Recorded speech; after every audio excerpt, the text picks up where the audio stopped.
Good morning, everyone, and welcome to CVHP News. I'm Sonora Scott. It's Tuesday, March 3rd. We begin this morning with an update on how you can help lower your chances of getting sick. It's simple, just wash your hands. Common sense ways that we can protect ourselves from any respiratory illness, including the COVID-19, is definitely, first and foremost, and we teach this in public health all the time, is wash your hands with soap and water at a minimum of 20 seconds. Count it out, 1,001, 1,002, up to 20 seconds.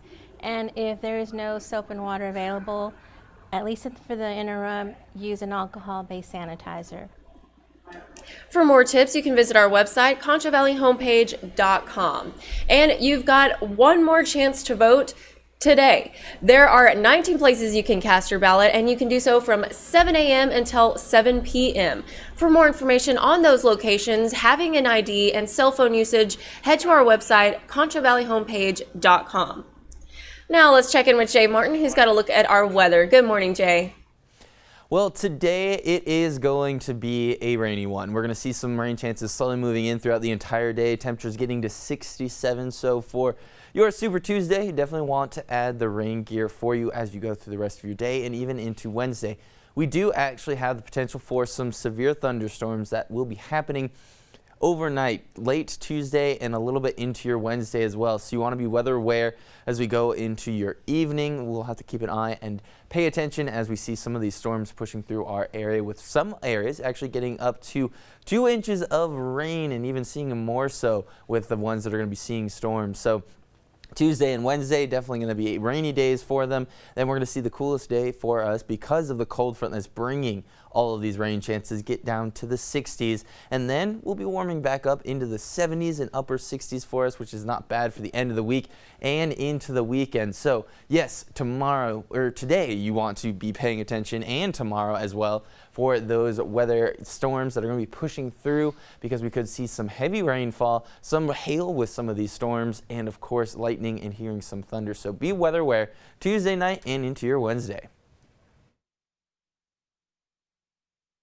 All right, thanks, Jay. And we are back. Yesterday was Texas Independence Day. It was. So I wish you could have been here because, you know, Trooper Tuesday on Texas Independence Day, that would have been fabulous because, I mean, y'all are the Texas Highway Patrol. Texas Highway Patrol. But, yeah, so sadly, that's not going to work out. But it is Trooper Tuesday. It is. On March 3rd.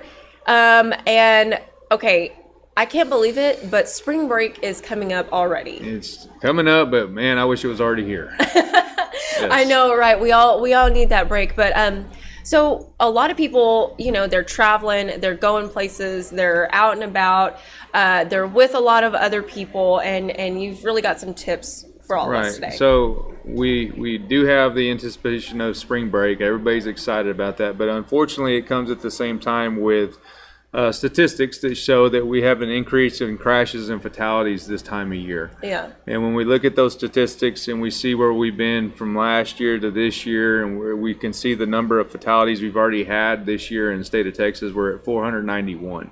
We're averaging 8 fatalities a day. Wow. And so, and unfortunately, we know that that's probably going to go up when we have more travelers on the roadway in the next few weeks.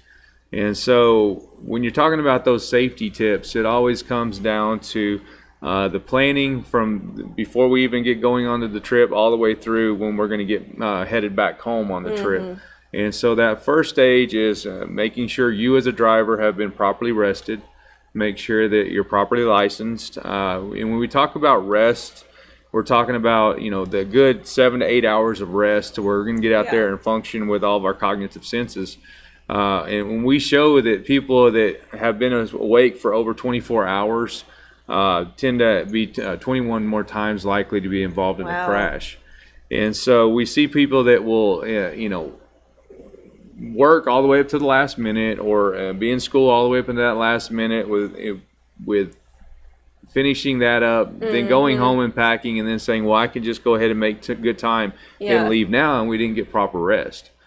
And then just a few hours into the trip, we can already have people starting to fall asleep or make critical errors with their driving habits. So get that good rest. And at the 11th hour, in a 24-hour period, if they're driving nonstop, that's when we start to see critical errors with driving. So we want to get good rest. Then we talk about the vehicle and the proper maintenance of the vehicle. We want to make sure the vehicle has been inspected properly. We want to make sure that the tires have the proper air pressure, the proper tread. We want to make sure if we're going to location with snow or ice, we're going to have the chains that can be applied to the tires, leveling off the fluids and for the engine and windshield washer fluid. No cracks in the windshields. Windshield wipers work and have been changed out. There's a lot of things with the vehicle, and then when we get to our driving habits, we won't want to be distracted.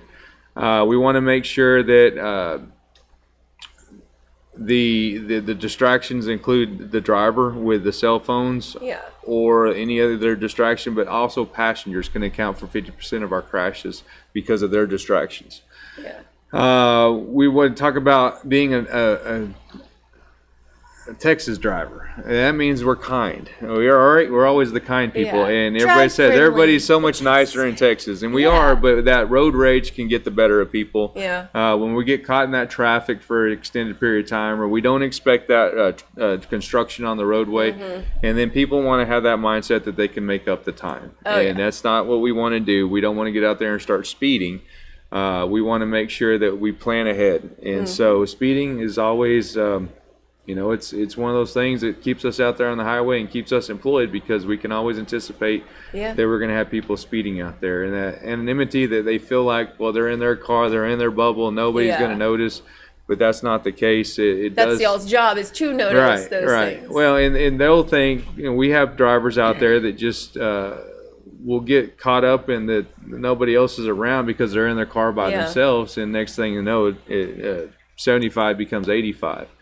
There is no leniency of 10 miles per hour that everybody thinks. It's 75. We want you to go 75 miles per hour. And, when we talk about that precious time for braking properly and that 1.5 second perception reaction time, that's very critical and important to understand that you need to go at the speed where you can properly brake the vehicle. And then drinking and driving. Oh, my. Do we still have a problem with it? Unfortunately, yes.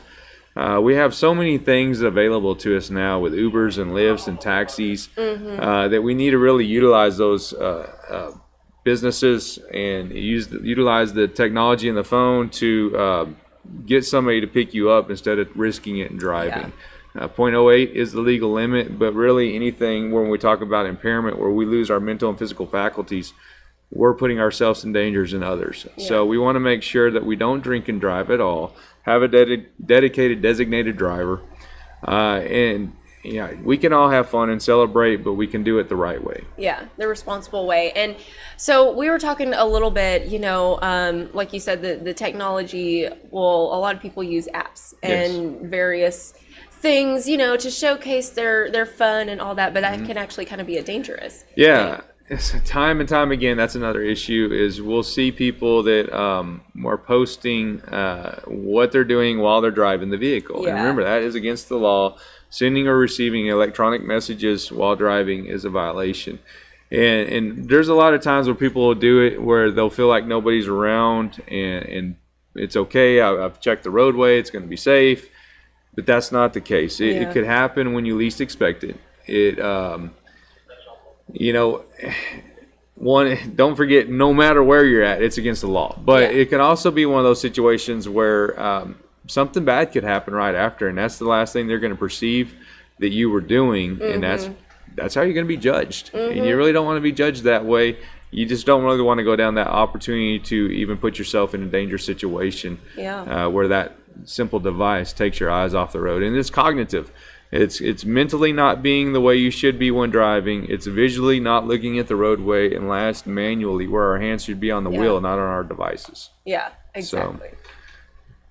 So there's a lot of things to think about, but it all factors into safety, and that's really the bottom line, is because everybody, like you said, everybody wants to have fun. We can all celebrate, but there are safe ways to do that. And, we want to make sure everybody gets home to their families and, that y'all get home to your families. So there's a lot going into that. And so when we talk about the possibility of breaking down, on a trip. You want to make sure you have those things, the resources in your car that are going to help you get by for a certain amount of time, whether it's extra food, blankets, medical, whatever it might be. We want to plan ahead for that as well, just in case. And we've come up on those occasions where we respond to a crash and it was cold, and luckily there was somebody that had a blanket, because you don't want to be in those vehicles when they're damaged upside down or whatever the case might be.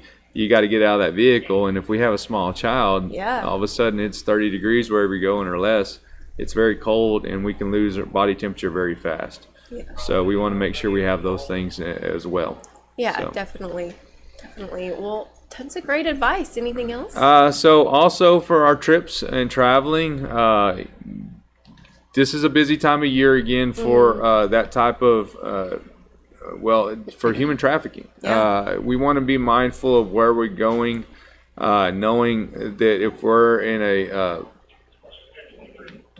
what's it called, with a not a bed and breakfast. That's what I'm thinking about right now. An Airbnb. Yeah, B&Bs and all that. Wherever you're going, or resorts, we want to make sure we're going to stay within the resorts. Don't go venturing off where you're not going to have the people there that are monitoring and protecting. And when we talk about human trafficking, sometimes it's not that deal where we just drive up in a van and take people and run, which does happen, and it can happen in certain areas closer to the borders. But it's the drinks, the beverages that we're not paying attention to, or we look away for a second and somebody slips something into our drink, and now you lose your ability to make proper judgment. That happens time and time again. We see where just luring people in, where they're baiting them, setting up a relationship, really don't know them, but sure enough, they go down a path that they never would have expected to find themselves going. And just knowing your people you're with, and not just going and meeting somebody and saying, well, this seems like a decent person, I'm going to go ahead and take risks that I typically wouldn't take. So we won't want to take any risks during spring break or any vacation, but you get down to that atmosphere where there's a lot of partying and a lot of alcohol. It can be one of those situations where very quickly it goes out of control. Yeah, definitely. And I mean, there's truth in it. There's safety in numbers. They say that for a reason. So, stick with your group. Very much so. And like you say, don't make those decisions that you normally wouldn't make in a setting back home. And that's unfortunate that we've seen it. I know at one time I went on a vacation myself as a young man, and had a group of friends with us, and they presented an opportunity to us to create fake IDs and carry on with the activities of the week. And so at first, and this was all within a matter of seconds, it was like, oh, that sounds intriguing. We're young and dumb, so it's one of those things we've grown on. But it was, hey, come back here behind these buildings and we'll get them made up for you. And so our little group, only 4 of us, started to take those steps, and little bell went off in my head and said, this is taking us off the beaten path with people we don't know into a dark alley. This could be dangerous. And I said, nope. We turned around and they got kind of agitated with me, and I said, look at the situation. This isn't safe. This could get a lot worse really fast. And even if you just said, well, human trafficking, maybe possibility there, but we could have gotten robbed. We could have got beaten up. We could have had a variety of things happen to us that all of them would not have been the result we want at the end of the day. And so luckily we did the right thing. And I look back to this day and think, man, what could have happened in that situation? Exactly. And, like you say, you're young, you don't think anything can happen to you, oh, okay, well, but that gut feeling, that gut instinct that you had, and so if you have the little tingling sensation go off, listen to yourself. And same with parenting. If you feel like you have that little tingling sensation that says, hey, this could be dangerous for my child, let's not do it. Let's back up, redirect, find a new plan, and then go forth. And at the end of the day, if you come home and everything's successful, even if there's a little agitation, that's okay, because safety is the primary goal here. Also, for parents that are going to have to continue to work during spring break and we're going to leave our kids at home, make sure you have those plans in place to where we're going to be properly cared for. We're going to know who's coming in and going from the house, medications and beverages that are going to be secured properly so we don't have any accidents there. We just want to make sure we're taking all those proper steps during spring break. And it's unfortunate that we can't all be off together, but we want to plan ahead for that as well. Definitely. Good stuff. Thank you so much, Justin, bet. for coming on. Remember, Trooper Tuesday is the first and third Tuesday of every month. And if you have questions, you can email him. You can give us a call. You can give him a call. All his information is out there. There you go. Yeah. On previous posts. So this is just a great way to get involved and ask those questions. That's right. Please send in any requests, questions you have, whatever you got going on. We'd be happy to give those details, information, whatever you have. Yeah.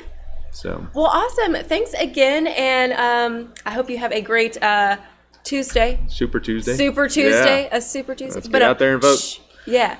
Get out there and vote. Another great piece of advice from Justin Baker.